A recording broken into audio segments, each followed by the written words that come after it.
Dulu tuh aku cuma seorang supir. Yang membuat Mael memilih karakter preman terkuat di bumi itu apa?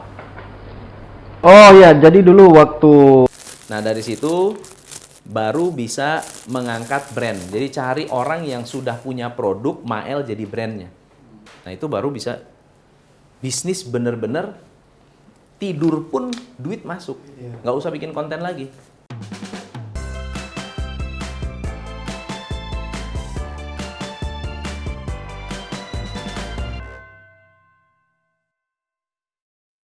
Hai teman-teman, hari ini saya ingin memberikan recap tentang pertemuan saya dengan Maely. Memang Maely datang ke kantor Top Coach Indonesia untuk sharing, tanya-tanya mengenai bisnis. Dan ini adalah cuplikannya. Teman-teman, let's welcome Maely. Apa kabar? Paten. Luar biasa. Thank you banget sudah datang di Top Coach Indonesia. Dan hari ini kita benar-benar pengen interview kenalan siapa Maely ini yang begitu terkenal. Apakah Maely itu nama asli atau nama palsu? Ya, preman terkuat memang benar-benar kuat atau enggak? Nanti kita akan coba. Nah, jadi teman-teman, banyak kawan-kawan di luar sana yang sudah tahu dan sudah melihat video-video Maely, dan topik kita adalah membahas tentang bisnis anak muda. Masih muda ya? Masih muda? umur masih muda, cuma ya kalau fisik nggak tahu lah ya. Kalian lah tuh yang nilai ya. Oke, jadi sebetulnya Maely itu siapa sih? Maely itu sebenarnya adalah Farid Saputra. Farid Saputra. Farid Saputra, kelahiran Aceh. Itu nama asli? Asli. Oh, Farid Saputra nama asli. Iya. Lalu kelahiran? Kelahiran Aceh. Bukan Medan ya? Bukan. Bukan. Nah, nenek yang orang Medan. Nenek orang Medan. Iya. Nah, jadi kalau mau dengar cerita masa lalunya yang membuat Mael ini bisa jadi hebat itu gimana? Ceritanya masa lalu gimana? Cerita masa lalu tuh dulu tuh aku cuma seorang supir artis komedian juga. Cuman kupikir jadi supir itu aku stuck di situ-situ aja. Nah, jadi ya supir ya tetap supir, nah, nggak bisa berkembang. Jadi akhirnya Jadi itu bukan settingan ya? bukan Jadi itu real memang profesinya supir. Iya. Supir jadi apa? security pernah. Security. Iya, di Berapa Aceh. tahun jadi security? 8 bulan. Nah, itu di Jakarta atau di Aceh? Kalau security di Aceh, kalau supir di Jakarta. Supir di Jakarta. Iya. Kok bisa kenal sama siapa? Diki Chandra, Diki Pak Chandra. Diki Chandra. Dulu tuh waktu dari Aceh, berhenti kerja di Aceh, berhubung orang tua cowok Iya. Aceh, yang cewek Garut. Ya, jadi ketika aku udah berhenti kerja, aku langsung merantau ke Garut dulu, nyari kerjaan. Kebetulan punya temen orang Garut, minta kerjaan sama dia, dibawanya ke Cilengsi. Ke Cilengsi. Iya. Ternyata, Sama Diki Chandra. iya ternyata aku dipekerjakan sama Diki Chandra. Jadi Diki Chandra itu waktu itu masih jadi artis atau di politik? Masih itu sesudah politik, terus balik lagi ke artis, baru aku masuk. Oke. Jadi pergaulannya sudah di dunia Entertain itu juga, ya, iya. entertainment. Jadi kalau misalnya lihat cerita masa lalu itu yang membuat Mael memilih karakter preman terkuat di bumi itu apa? Oh ya, jadi dulu waktu udah belajar cara bikin video di Instagram, YouTube, udah bisa nih cara-cara bikin videonya, tinggal nyari karakternya. Mantau-mantau dulu, yang kulihat itu udah banyak yang bikin-bikin cerita pacaran di mobil, ya gitu-gitu. Jadi aku pengennya tuh pengen beda. Awalnya Instagram atau YouTube? Instagram dulu. Instagram dulu. Oke. Instagram dulu baru pindah ke YouTube. Waktu itu lagi mikirin karakter apa nih biar beda, biar nggak bisa diikutin orang. Kelihatlah video Bruce Lee itu. Terinspirasi dari situ. Terinspirasi Bruce Iya, Lee. padahal nggak ada nyambungnya itu, tapi terinspirasi aja. Begitulah, Coach. Nah, ternyata Maely itu adalah mantan supir. Jadi buat teman-teman yang melihat bahwa bisnis itu mudah atau menjadi seorang entertainer itu mudah, saya bisa merasakan ternyata tidak mudah. Dan mendengar cerita dari Maely, cerita dia sangat-sangat inspiratif sekali.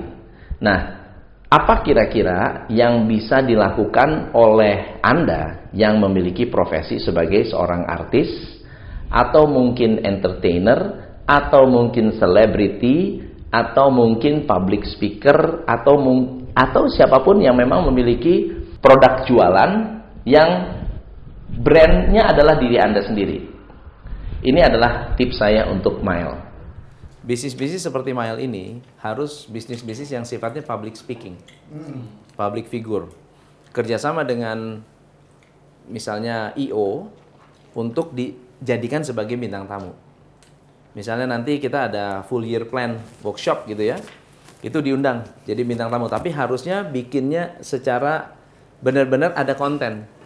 Jadi kontennya itu apa? Bagaimana cara bangun karakter, bagaimana membangun branding, bagaimana anak muda ini target marketnya anak muda dan sudah punya audience, daripada bisnis yang barang. Kalau bisnis barang, barangnya cost-nya besar, tapi untuk dijalanin itu susah, waktunya nggak ada. Jadi tapi kalau udah punya brand seperti ini harus fokusnya ke inspirasi. Jadi bikin event bersama Miley, temu Miley, ya, dan orang bayar. Kayak meet and greet gitu. Meet and greet, tapi meet and greetnya jangan hanya meet and greet, harus ada kontennya. Konten dalam arti harus ada materi edukasinya. Iya. Sharing pengalaman. Nah dari situ baru bisa mengangkat brand. Jadi cari orang yang sudah punya produk, Mile jadi brandnya. Orang yang udah punya produk, Mile jadi brandnya. Orang punya produk ini dia yang jualan, tapi Mile jadi ikonnya. Iya. Jadi ikonnya itu lebih karena licensing. Jadi Mile-nya sendiri, Miley kalau bisa dipatenin namanya. Dibuat namanya harus ada paten. Hak paten. Nama itu jadi ada brandnya. Terus bikin logo dengan simbolnya Mile. Jadi kalau Mile, mumpung namanya masih maju, namanya harus dipatenkan. Kemudian ikonnya harus dipatenkan. Jadi sudah mulai masuk ke ranah intellectual property. Nanti itu dibrandingkan di mana. Itu duitnya gede sekali. Itu duitnya besar sekali. Nah itu baru bisa bisnis bener-bener tidur pun duit masuk. Nggak usah bikin konten lagi. Kalau bikin konten pun itu sudah judulnya branding. Bikin konten itu sudah judulnya sudah branding. Dan harga kita jadi mahal sekali karena properti kita sudah di stamp paten. So jadi teman-teman, yang namanya brand itu dibutuhkan untuk semua pengusaha. Brand itu dibutuhkan bukan hanya oleh orang yang memiliki jualannya adalah diri sendiri. Semua company harus punya brand. Dan the most powerful brand saat ini adalah personal brand. Kalau Mile misalnya memiliki personal brand yang sudah bagus, image-nya bagus, kemudian orang suka, pemirsanya banyak, lalu kemudian dipatenkan nama Miley-nya atau bahkan nama preman terkuatnya, kemudian nama-nama figuran-figuran yang ada di seputar Mile, lalu kemudian dipatenkan, lalu kemudian dijual, maka ini bisa menjadi sebuah aset, di mana aset ini menjadi intangible asset. Ada kreativitas di sana, ada konsep, ada materi yang disukai oleh pemirsa yang akhirnya bisa dipatenkan. Lama-lama bisa seperti Dono Kasino Indro yang punya film-film atau bahkan bisa masuk ke dunia entertainment yang lebih panjang daripada sekedar YouTube. So, itu yang pertama. Yang kedua adalah Mile mungkin bisa masuk ke dunia film. Dunia film yang akan membawa preman terkuat di bumi menjadi lebih banyak yang tahu. Nah, dan ketiga adalah memiliki licensing. Melicense namanya, melicense wajahnya, melicense karikaturnya, sehingga bisa menjadi sebuah brand yang lebih long term.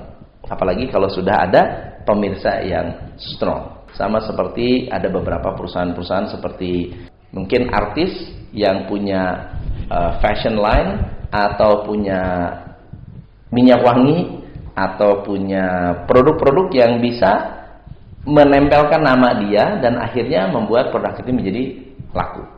So, thank you so much Maely sudah datang ke kantor Top Coach Indonesia, dan thank you banget sudah mempertimbangkan Top Coach Indonesia untuk mensupport Maely. Saya Tom MC Ifle, salam pencerahan.